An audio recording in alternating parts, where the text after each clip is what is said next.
In January 2026, Lindsay Wagner sat beside Lee Majors at a convention in South Carolina, and a photograph of the two actors traveled across the internet with surprising emotional force. He was 87, she was months from turning 77, yet many viewers still saw Steve Austin and Jamie Summers reunited and smiling after half a century. The image revived an old question about what had truly existed between them. Wagner has now answered it, although not in the way romantic rumors expected. Lee Majors did change her life, but the real connection began before their famous chemistry with a younger sister, a reluctant actress, and one decision Lindsay nearly refused to make. Born in Los Angeles in 1949, Lindsay Wagner was 7 when her parents divorced, and the years that followed brought moves, family changes, and experiences she would later describe as domestic violence. She also struggled with dyslexia at a time when schools often treated learning differences as laziness or lack of ability. Lindsay could appear funny, expressive, and socially confident, yet she later acknowledged that humor sometimes became a way of avoiding emotions she did not know how to share. Acting entered her life not as a route to fame, but as a safer place to feel. When she was 12, family friend James Best, an actor and acting teacher, encouraged her to sit in on a class while she babysat for him. The adults around her recognized that the lively girl telling jokes was also protecting something. In class, she could explore grief, fear, and loneliness without having to admit that any of it belonged to her.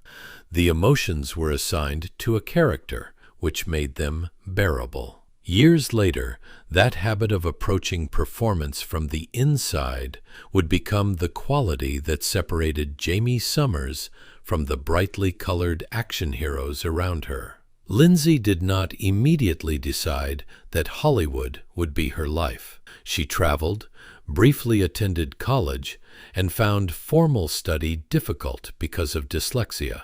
She had considered psychology, and after leaving school, continued reading about behavior, healing, and human potential at her own pace. When she finally pursued acting professionally at 22, she was already less interested in celebrity than in what a story might reveal about people. Universal Studios signed her as a contract player, placing her in guest roles on Marcus Welby, M.D., The Rockford Files, and Owen Marshall, Counselor at Law.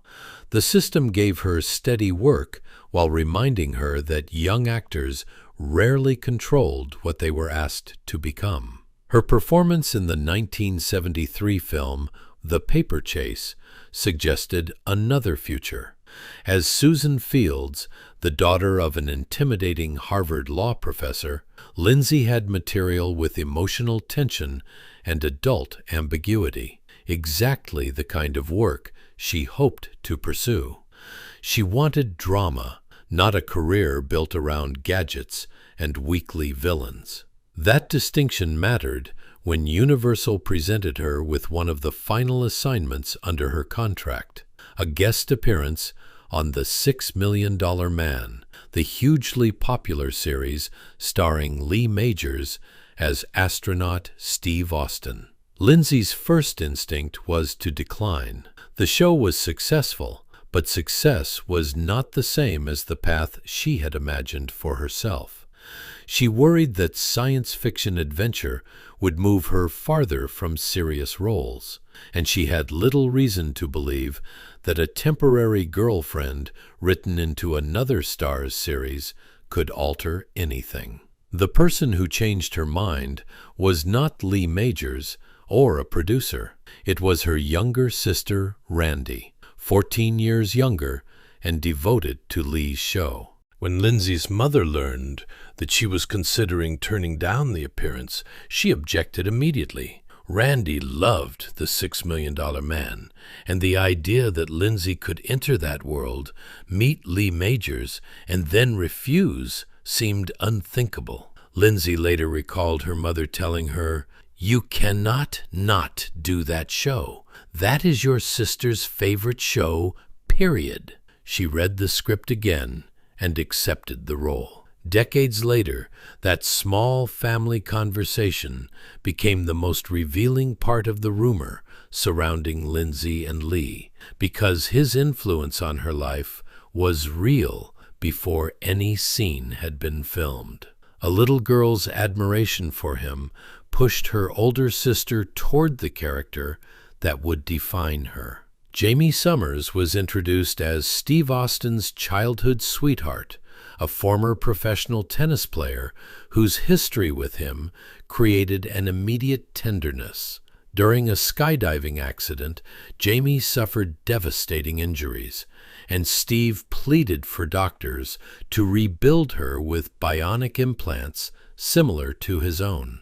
The machinery gave the story its spectacle, but Lindsay and Lee gave it its emotional center. Steve was already television's nearly indestructible man, yet around Jamie he became vulnerable, frightened, and desperate. Lindsay played her with a warmth that made their shared past seem to exist beyond the pages of the script. Their connection on screen was persuasive because neither performer treated the relationship as decoration.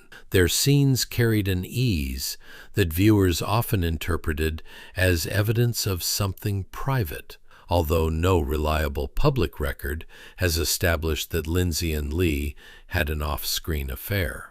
During the original Bionic years, Lee was married to Farrah Fawcett, while Lindsay's personal life followed a separate course. The rumors endured because audiences rarely separate convincing love stories from the people performing them. Steve and Jamie looked at one another with familiarity, and the series gave them a history filled with sacrifice. When Jamie's body began rejecting her bionic implants, Steve could save cities, but could not save the woman beside him. Her death was written as the tragic end of a guest character, and for Lindsay, it was expected to close one of her final obligations to Universal. Instead, the response from viewers transformed the ending into a beginning. Letters flooded the studio. Fans who had accepted impossible technology without complaint refused to accept Jamie's death. The network and producers recognized that Lindsay had created something larger than a temporary romantic interest, so the story was revised.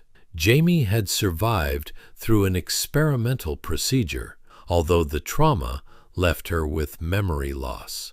She could remember much of her life, but her love for Steve had disappeared, and attempts to recover it caused intense pain.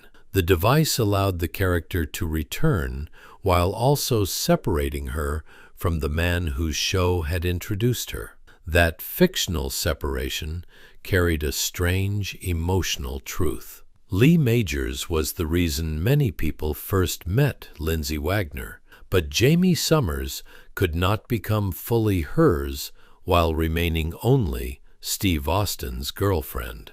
The memory loss broke the romance and created space for another identity. When The Bionic Woman premiered on January 14, 1976, Lindsay was no longer visiting Lee's television universe. She was responsible for leading one of her own. The change was immediate and overwhelming. Within months, ordinary errands became difficult because strangers recognized her everywhere. Lindsay recalled shopping shortly before grocery stores closed, hoping the late hour would give her privacy. One evening, as she reached toward a shelf, she heard a woman say, "Lindsay, stop that!" For a moment, she thought the stranger was speaking to her, but the woman was correcting a small child. When the mother recognized Wagner, She explained that she loved the show so much she had named her daughter Lindsay. That encounter made the scale of Jamie's influence suddenly personal. Ratings were numbers. A child carrying her name was something else entirely. Fame also gave Lindsay leverage, and she used it to protect the part of Jamie that audiences could not hear through the electronic sound effects. She did not want to play what she later called a guy in a skirt, a woman whose only proof of strength was the ability to fight like a male action hero. She insisted on participating in story and character development, working closely with creator and producer Kenneth Johnson. They reviewed scripts scene by scene, and Lindsay challenged choices that did not feel honest to her experience as a woman. Her goal was not to remove action from the series, but to redefine what power looked like inside it. Jamie could lift heavy objects, run at extraordinary speed, and hear sounds beyond normal range. Yet Lindsay wanted her emotional sensitivity to remain equally important. She believed strength and compassion could exist in the same person, just as vulnerability did not cancel courage. Those ideas were quietly embedded in the way Jaime handled conflict, treated frightened people, and learned from her own mistakes. Lindsay later described the approach as subliminal teaching, because children arrived for adventure and absorbed a broader picture of what a powerful woman could be. That control changed the meaning of her relationship with Lee. The public continued to connect them as a pair, but professionally, Lindsay was no longer standing in his shadow. The character who had entered Steve Austin's life as a romantic tragedy became a cultural figure in her own right. In 1977, Lindsay won the Emmy for Outstanding Lead Actress in a Drama Series, an extraordinary recognition for a performance in science fiction. Behind that success, however, Lindsay's real body proved far more fragile than the one viewers watched each week. During the run of The Bionic Woman, she and actor Michael Brandon were involved in a serious automobile accident. Brandon suffered a severe eye injury, while Lindsay received facial injuries that left a small permanent scar above her upper lip. Production was disrupted while she recovered. On television, Jamie's broken body could be repaired through futuristic surgery, but Lindsay returned carrying a mark no script could erase.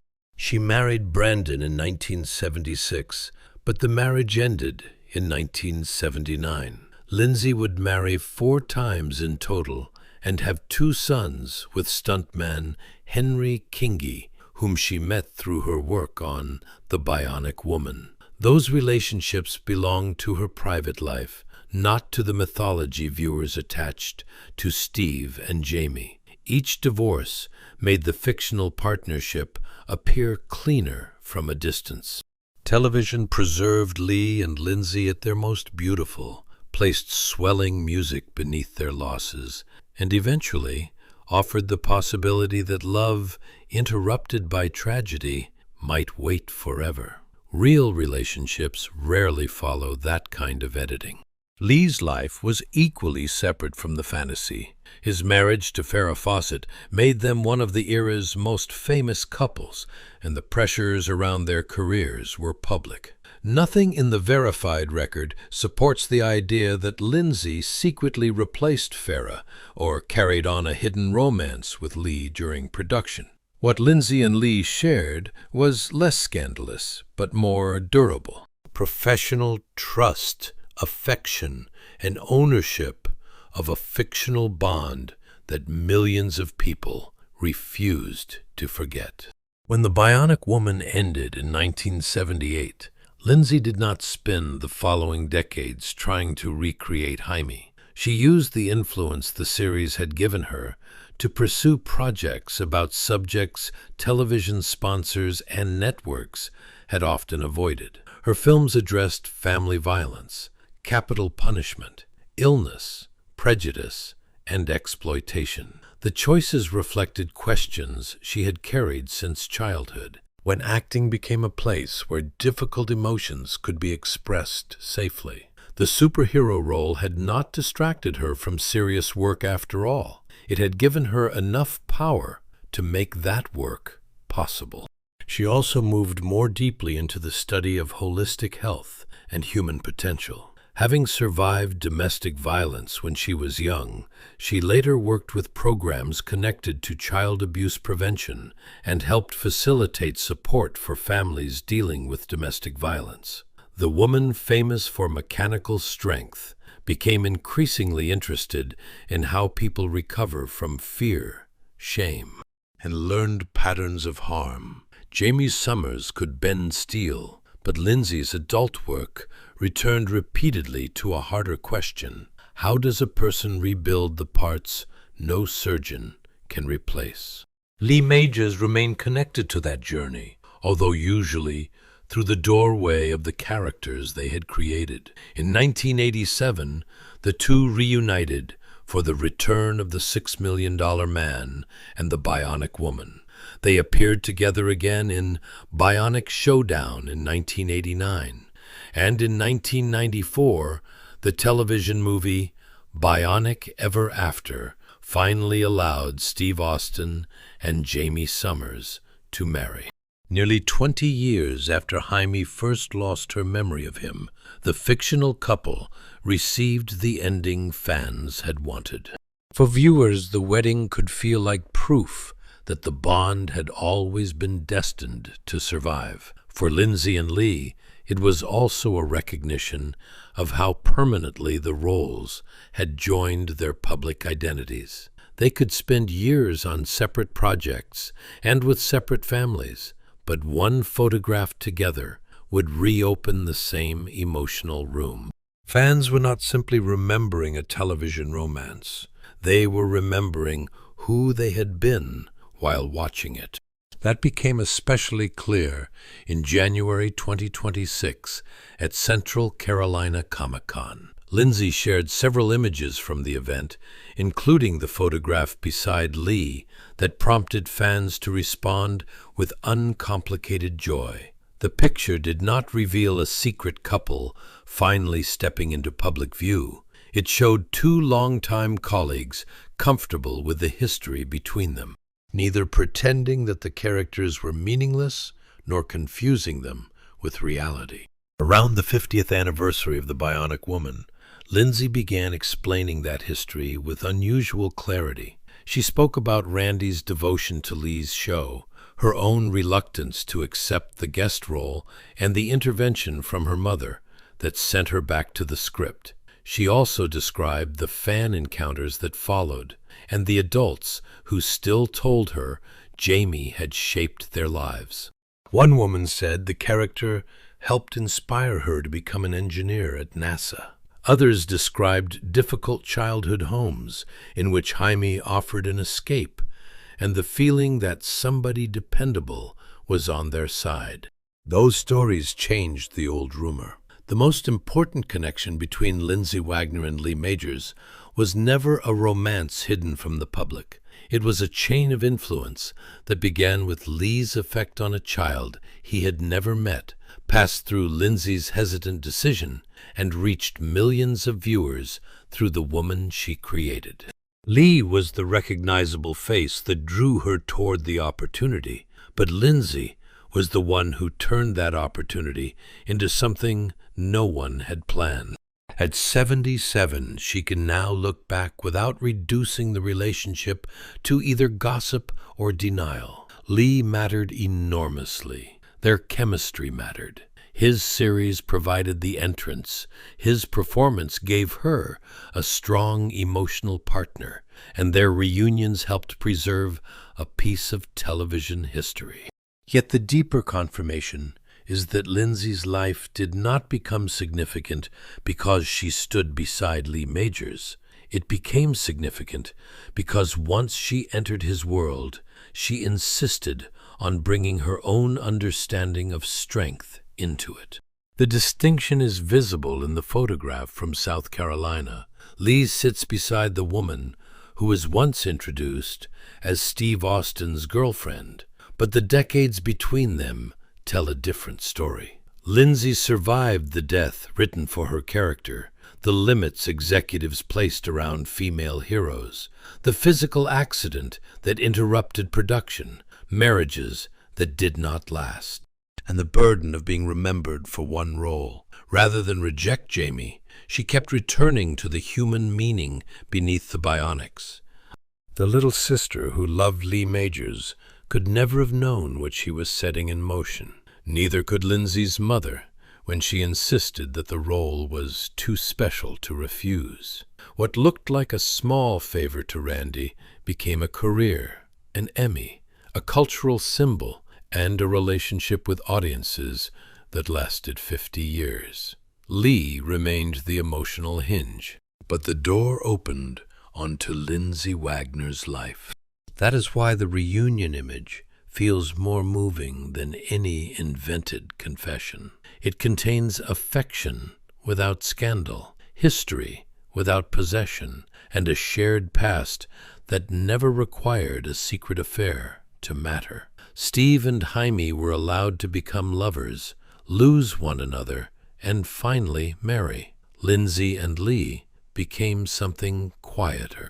Two actors whose best work preserved a bond that belonged partly to them and partly to everyone who watched. In the end, the clearest answer was present in the photograph all along.